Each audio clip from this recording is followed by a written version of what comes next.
Folks, I know I always tell you I'm really excited, but this is a guy, Michael Katz of Blue Penguin Development, that I have been stalking since 2014 when I first heard his name at a national conference. What Michael does is super awesome. He works with professional service firms and even solos in improving their marketing. And he does a lot of this through email marketing and newsletters. Been doing it for 20 years, worked with over 500 different folks, clients that where he helps them create these repeatable marketing programs and so they can get the clients that they want. And he is very consistent too. This man does his own newsletter every 2 weeks like freaking clockwork. And I can promise you, it is the best copy that's out there because it's very personal, it's humorous, and it always ends in a business lesson. I went back to one of the very first newsletters I remember seeing from him is in 2014. And he tells this long tale about his rear windshield wiper, which is totally relatable because I don't really understand how mine works either. It's got these adjustable settings. Everybody knows it, but nobody's ever brought it to attention. He did, had a brilliant lesson. And what he always does at the end of each newsletter is asks these discussion questions. And the ones he asked at this one was like, do you call it a glove compartment or a glove box? Have you ever kept gloves in there? And then he says, me neither. And then what key phrase would you use in describing your work? And I replied, glove compartment versus glove box. I just call it the McDonald's napkin holder. I've never put gloves in there, although I know I own a pair. And back then when I was just getting started, I was developing video newsletters for CPAs that wanted to convert their tax clients into full service clients. And obviously that rolled into explainer videos. And here we are today. Michael Katz, long intro, but dude, totally worth it. How are you? I'm good. Great to be here. Thanks for having me. In addition to me stalking him, I've also copied his look. I had it beforehand, but I'm still chasing it. So Michael, tell us a little bit about Blue Penguin Development. How did you get started and what is it that you do for clients now? Sure. So I actually got started accidentally. I had a job, and I was the last company I was with them for 12 years, and I was kind of going along, and it was fine and all that. But this is like the late 90s where I got very involved in the internet. I used to work for the cable company. Sorry. Yeah. But my company, in fact, my job was the first of when there was such a thing as high-speed internet. Like the cable company invented high-speed internet, and just by luck, I was the first dedicated employee to that product, probably in the whole country. So I got very involved in the internet, and I really liked it.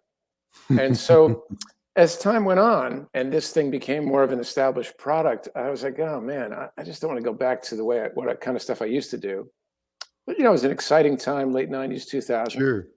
And I started doing what at the time I was going to do like website development, which again was a big thing back then. Sure. But on the side, since I like writing, I was writing about the internet because I was very involved in it and people in my company were not. And very casual. I mean, I remember I would just send out a bulk email to like 40 people in the company who were interested. It wasn't even a newsletter. There was really no such thing back then. Just a bulk email. And I would write about, there's this company called Amazon. You can buy books online. Wow. But that wasn't what I was going to do. But once I left, I left on good terms, so I was still talking to these people.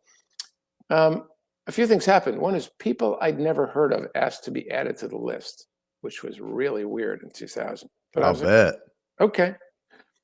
Second thing was people, because I was emailing them, I wasn't selling anything. They would invite me to speak or to go to lunch or sometimes refer me. And it took me a couple of years to realize, oh, this thing I was doing was generating all this business. And then people started asking me to help them to do it. Right. Which again, at first I was like, oh no, I don't even know what that is. I don't do that. Right. But then I realized, oh, and so it just sort of took off from there. And then email itself took off. And I found that I'm particularly well suited for this kind of natural writing, short format, frequent publishing stuff, which is what an email newsletter is. And so I'm still doing it. So when you're starting back then, when you leave your job, I mean, you're leaving your job to strike out on your own, right? Yeah.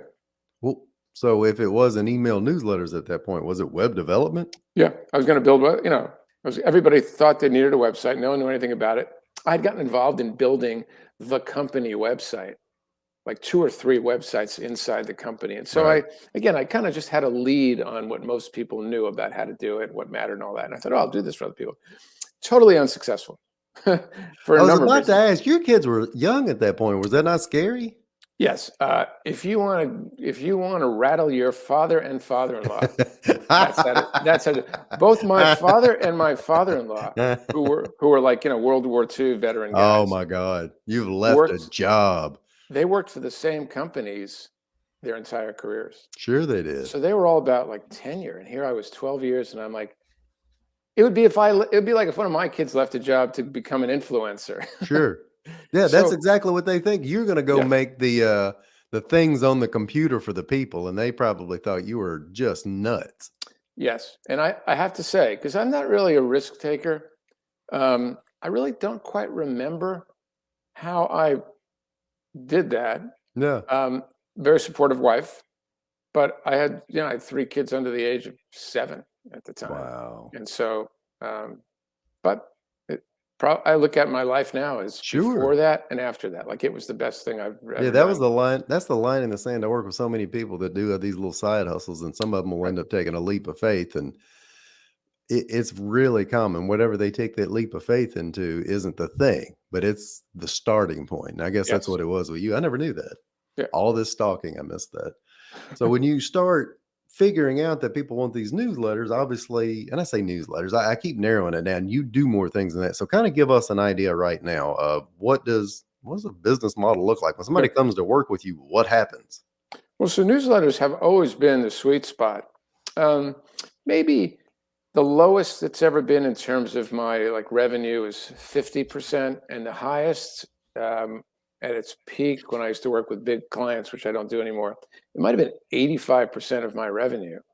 And then the other stuff, which still happens, is I'm coaching people on marketing, uh, on how to stand out, how to differentiate themselves, that stuff. I'm essentially a writer. That's really my skill. So, for example, Mhm. this morning somebody emailed me and said, "Hey, I wrote this landing page for a product. It's okay, but it's not so great. Can you rewrite it for me?" So that's like a little thing. Or I'll work with Yeah. somebody for 3 months on their coaching them, their marketing. But the newsletter thing, a couple of things which I didn't really realize. One is it's a fabulous business model because it repeats. My longest running client, I've been doing her newsletter for 20 years. I've got another guy 10 years, somebody else 8 years. So what it means is, unless they retire, I've had two people retire on me, um, they pay you over and over again forever. So I don't have to keep chasing the next client, Right. which is generally, that's sort of the problem when you work alone. You have this feast or famine thing. I don't have that. I don't need anything on top of the newsletter people to have a successful month. And yeah, people will come and go. And somehow, um, I don't think I've ever had to turn a newsletter person down for pure capacity.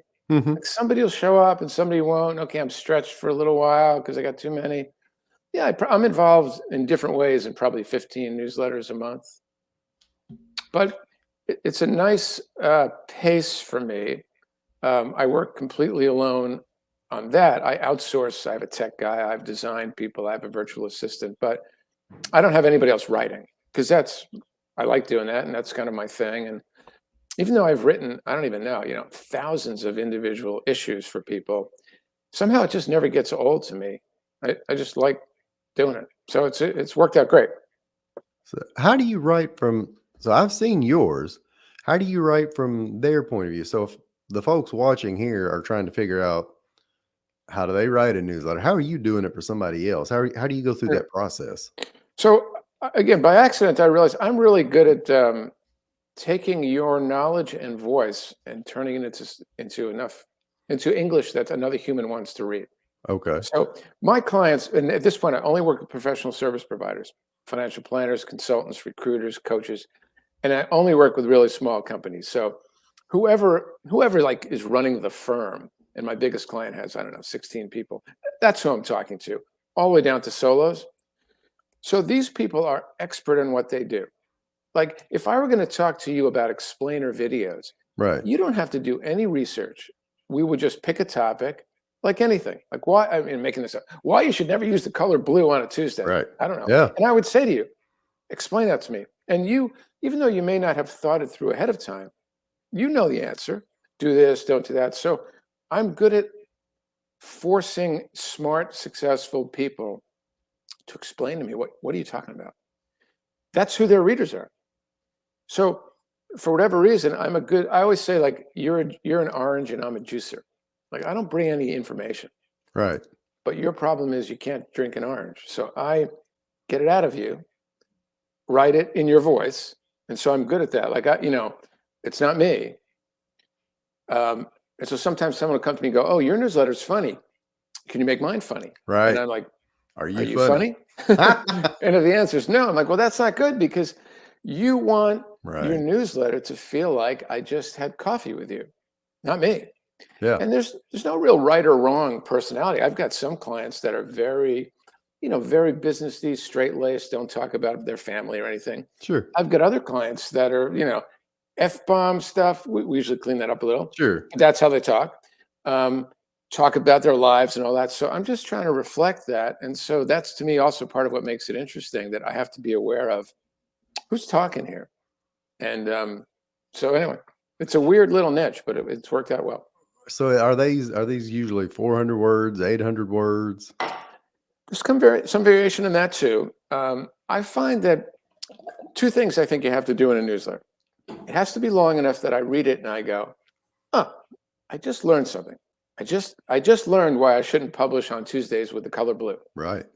And there should be enough personal background that I have a sense of who you are. I find for most people, you're talking at least 600 words. I've got Right. some people who, because of the nature of who they are and even the business they're in, it might go to like 1,200 on the outside. It's usually like 800 to 900, um, which, is a 5-minute read. Mhm. And but it varies the pace depending on who they are and the topic. So do you help folks figure out how to continue to attract new e uh, actual email, not email list, but Yeah. continuing to bring in emails? Because that always seems to be a big issue. I mean, I create a monthly version of a financial advisor video for Mhm. fiduciaries, true independence. And there's several of them that want to buy, and then they realize, I don't really have any emails. Can you go get me an email list? Like, no, Yeah. that's not how it works. So what do you Right. tell people? That's not how it works. Yeah, that's not Well, how it works. the newsletter, my philosophy of small business, and again, this is different than if you're a huge company. We have Sure. volume like that. The people I'm working with, a professional service provider, it's all word of mouth, as it should be, Yeah. and referrals. The problem is they don't do anything to make that happen. So my approach is, look, you as the average sort of middle-aged person walking the face of the Right. earth knows 500 people. And when I say knows, means if you call them up, you wouldn't have to introduce yourself. Sure. Not prospects, mostly. It's like the person you used to work with, your college roommate, the guy across the street, your brother-in-law at Thanksgiving who still doesn't know what you do for a living. Those people bring you business. The problem is, if you don't stay in front of them and talk about what you do, they don't know enough to do it, and you're not top of mind.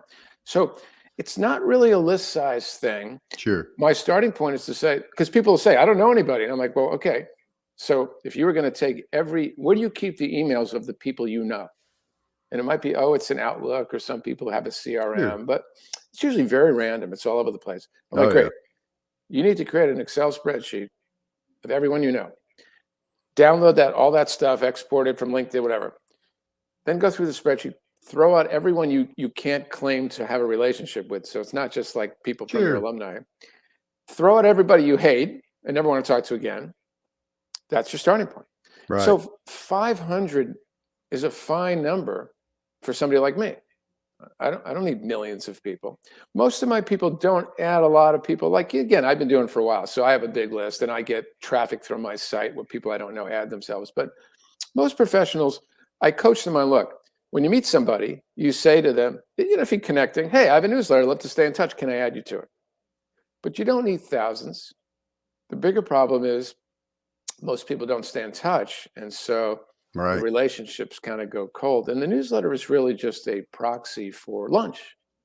Like, if you could have lunch with those 500 people once a month, You don't need a newsletter. But That's you right. can't do that. It doesn't scale. So that's what it's replacing. And so my approach is sort of works well with that philosophy if you buy that. And again, for my target audience, it works really well because that's how they live. Like nobody, if you needed a pediatrician, you don't open the yellow pages. You ask your friend, what do Right. you know? 100%. Yeah. Yeah. Well, and I was going to say that, and by the way, that's exactly how you ended up on my email list. You never opted in. And I thought, Michael knows me. We don't talk ever face to face, but he knows who I am. And I've added a few like that over the years. And I always Yes. get people that get really resistant to it and start Mhm. trying to tell me about GDPR and all this other nonsense. Like, look, if you're adding random Europeans to your list, yeah, you might find a little flack. If you add the dude you know from Rotary to the list, Mhm. it's gonna be okay. Yes. There's not a black trench coat knocking at the door. More than not, I see folks use that as an excuse not to send anything, and they also like to use the excuse, well, people don't. I just don't have that much to say, and people don't. You'll annoy people, and the more you annoy them, well, then they'll never want to buy from you. So there's that excuse. Right. But the way that you do it, and it's just one of many, but I love the way you do it. It's still a written word, and it's first person point of view, and it's a story, and then it connects to a business lesson. How often do you, on average, are you doing this for your clients? Is it every week, once a month, every 2 weeks? What is it? It's almost always once a month. Okay, I mean, I found that I do mine every 2 weeks, and I think that's the perfect pace in terms of effectiveness. I know a friend who does once a week, but he's insane. I mean, he's been doing right, once a week longer than I have. It's amazing. But my clients they sort of get into it after a while, but they don't come to me because they want to write. They come to me because they want more clients. right, And if they could have nothing to do with it, they'd be perfectly happy. yeah, So, so I have to keep that in mind. Twice a month would kill them. Once a month is a good pace, and I think it's sustainable and it's also effective. Um, but what happens is we'll talk 2 weeks before they have to publish. Then I'll write the draft, and there's some back and forth, and the less the better for both of our point of view. sure, And then we publish, and then I leave them alone for 2 weeks, and here we go again. If I had to do more than that, and I have a couple of clients where it's more frequent, but I try and talk them out of it right away. First of all, it's twice as expensive, but right, secondly, this will kill you. So I always say, look, start once a month. If you do that successfully for a year, we'll talk about twice a month. I think I've had one person ever crank it up. Also, they see the results from once a month, works out really well. And then also we run it through their social media and stuff. So even though we publish once a month, the content becomes part of their outreach forever, essentially. So there's other derivatives of the thing itself. sure. When you do this, are you in their constant contact or MailChimp, or do you just write it, send them the Word doc, and they take care of the rest? Well, it's funny. When I first started, I said, that's the way it's going to work. I'll write it. You take care of it. You're going to need a Yeah, designer. You're going to need a tech guy. Let me yeah, know. Nobody hired me. yeah. And then I thought, what am I doing? So now I say to them, all you got to do is show up on the phone call and approve what I write. I take care of everything else. Tech guy, I take care of. Design guy, I take care of. I'm in your constant contact. I'm in your LinkedIn. You don't have to do anything because I realize that's what they want. So I need their Done for brain, you. but it's all one package. And also, I do everything flat rate. There's no clock. I do unlimited changes. But to be able to say, here's the cost, you get all this, I'll take care of everything. I found that's what these professionals like. Eventually, in almost all cases, they really get into this sharing of their knowledge. They like it. Yeah, But it's fun. initially, they just want clients. The publishing is sort of a secondary thing. If I told Yeah, them, look, do 100 push-ups a day and you'll get clients, they'd be just as happy going in. sure. Yeah. So looking at it from this point, so we kind of got your model figured out a little bit. Tell us a little bit about the team of folks you got around, and then kind of what you do, and then what they do. Yeah. So really three people that I rely on. So I have a design guy.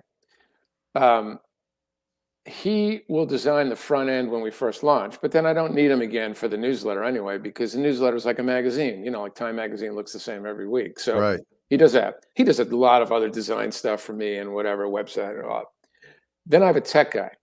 So the tech guy takes the design, builds the thing. So I tend to use either Constant Contact for the legacy people, but for the last 5 years, I've been on MailChimp. And so I have some of that. I get some people on Active Campaign and Sure. whatever else, but those are the main ones: Constant Contact, MailChimp. Tech Guy sets it up, and then what happens is once I have the content approved from the client, more or less, they may still make a change. I take that and the images, there's several sections usually, send it to the tech guy.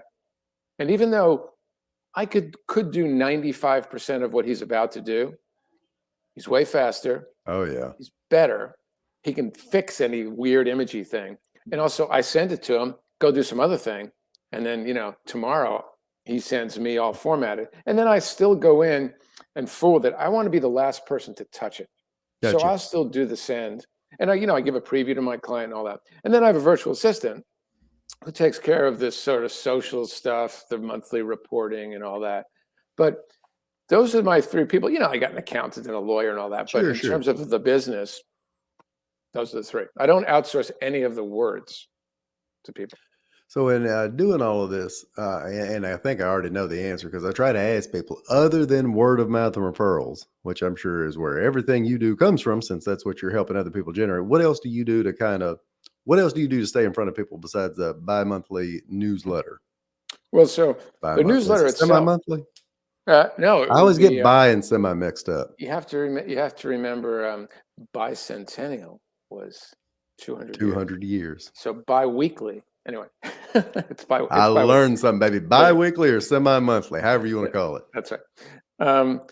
So when I first started publishing a newsletter in 2000, you'd send the email and that was it. Like if you signed up for that newsletter 5 seconds after I sent it, not only did you not get that one, you didn't get any of the ones before. Right. Then in like 2005, someone invents the blog. Now now when I send a newsletter for myself or my clients, we post it on their website. Now it's a blog. Newsletter blog, same thing. One's an email, one's a website. So now it lives on. Then, I don't know, 2010, somebody with the social media stuff. So now we take that same newsletter and we kind of cut it up with excerpts, run it through people's, usually LinkedIn, sometimes Twitter accounts. I got some clients who record it. Now it's a podcast. Yeah. So the thing is, the hard part is the content. But once you've written it once, now I've got all these other things. My last 2 books were just past newsletters, Right. kind of reconfigured. So that's the anchor thing for me. And for most of my clients, again, your typical financial planner, I'm his or her marketing. That's all they do. They go to Right. networking meetings and stuff. So me too. I'm good at staying in touch with people. So I spend a lot of time emailing people, maybe 200 people who I know even more than just I know who you are, but we have some connection. And I'm good at kind of saying, "Hey, Charles, how's it going? What have you been doing? Thanksgiving's coming." It sounds so dumb because I'm never selling anything. Right. What I found is I'm staying top of mind with you, which is what matters for the word of mouth to work. You have to remember me and know what I do for a living. But this constant staying in touch with people means that my phone rings. Like the woman who called me today or emailed me today about that little project, Yeah. she knows somebody I know. I don't even know who she is. So, I belong to a networking group or whatever, but that's Sure. almost more social than anything else. And not to say you can't do other things, but what I found is that for a solo person who, again, if I have, let's say I have 15 newsletters I'm involved in once a month, and then maybe I have 2 or 3 kind of coachy things or writing things going on, that's all I can handle. Yeah. So I don't need 1,000 clients. And the networking, word of mouth stuff just keeps coming as long as you keep publishing content, staying Yeah. in touch. People Yeah, come your way. You're talking about having that like 200 folks. I always heard that called the Dream 100. I think it comes from the Ultimate Sales Machine and been knocked off or used by Russell Brunson or whoever else. Right. And then even saying I don't need 1,000 clients, that goes to it's not Seth Godin, Kevin somebody, of the 1,000 raving fans, Right. and you can rework the numbers however you want. But if you have enough of a network that you just stay in front of over and over and over, not obnoxiously, just say, hey, how you doing? Trying to, continue a relationship with them. It causes you to stay top of mind. We're just absolutely inundated. I'm a little further behind than you in terms of how old the kids are. Mine are 13, 11, and 9. Today's Thursday. Tonight is basketball, dance, piano, and voice. If you're not staying in front of me, brother, I am off in a million other directions. Doesn't mean I don't love you. Just I am Mhm. you're doing what you can to stay top of mind. So us bringing this kind of close to the end here, what would be like one bit of advice? Say it's a financial advisor, Mhm. insurance agent, business coach, and they're thinking, I want to do a newsletter. I'm not quite Yeah. ready to outsource it. What's a tip for me that I can use? What's a whatever, a system, a process where I Yeah. can write my own, even if it's terrible, just to begin with? Well, you can certainly write your own. I mean, a tool like MailChimp is intended for non-technical people. It's not, I mean, it's like Sure. learning how to, if I put you in front of Word and you've never seen it before, Yeah. you got to learn some stuff, but it's not hard. The hard part, without question, is discipline. It's like exercise. Like, again, if you did like 100 push-ups today and never did them again, you may as well not bother. Yeah. And the problem with exercise is you're not going to see a benefit for a while, even though, but you're going to see the pain right away. Yeah. It's the same thing. So we've all gotten those emails that go, "Hey, welcome to our newsletter," and they never hear from them again. Yeah. And then 2 months later, yeah. So I don't know. I always say to people, look, do it for a year, and then you're out of the danger zone. The first year, you're excited for the first one. Hey, look at my newsletter. Everybody's like, great. Then you do another one, and then it's like 4 months in, and you're busy because you got the dance and the recital, and you're Yeah. like, I'm just gonna put it off a day, and then it's like 2 days, and then it's a week, and you're like, forget it. So I'm very strict with my clients initially. Like, we have a publication. It'll be like, yours comes out the third Thursday of every month. And I am all over them. In fact, I think half of my benefit to clients is like being the personal trainer Right. going, Grabbing them by the where are collar. you? Yeah. I do lose some people who just cannot sustain it. But the people who've been doing it the longest, like, again, I've had one client for 20 years. It's just clockwork. I don't have to tell her. She emails me Yeah. and goes, "Listen, here we go." So that's the hard part. But it also becomes easier because, like exercise, if you've exercised for a while, like, I actually just had shoulder surgery. Yeah. So my ability to exercise for the last month has really been hurt. It's really bothering me that I can't do it. So it's the same thing. You do this for a while, you'll get into it, and then it becomes easy and even kind of enjoyable. So it's funny you mentioned that you just had rotator cuff surgery. I knew that because I'm on your email All right. newsletter and it helps make it personal. And for anybody that wants to see what your style is and kind of figure out not necessarily how to copy, but how that works for you, go to bluepenguindevelopment.com. Yeah. Or Uh, you can even save time and go to michaelkatz.com, less to mm, type in. You'll get there there you too. go.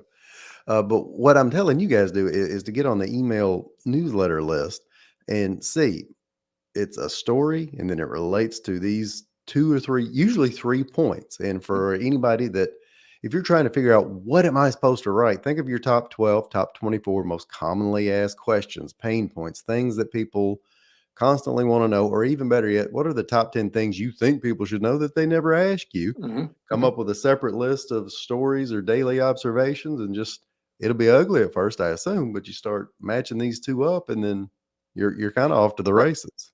And you got to get over the what if they hate me? What if they Oh, complain? It, I always yeah, say, look, your 10th newsletter will be better than your first, but you got to write 9 that's to right. get to 10. So just don't worry about it.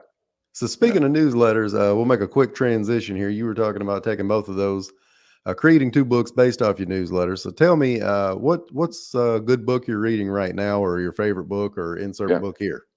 So I don't have a favorite book because I read them and I'm never done. But there is a guy I like. His name's Matt Haig, Haig, who writes fiction, and he writes.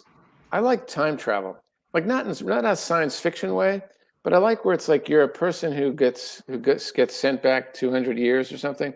Sure, So he has this sort of, or your life could take 2 paths, and he writes about what if you went this way, what if you went that way. the So alternate universe. I kind of like that stuff, and that's a lot what he writes. So I'm always following. He's the only sort of author I follow, other than I also follow Stephen King, but I only read his non-scary stuff because I'm scared of scary things. But Stephen King's written a few novels that are great that are not Sure, scary.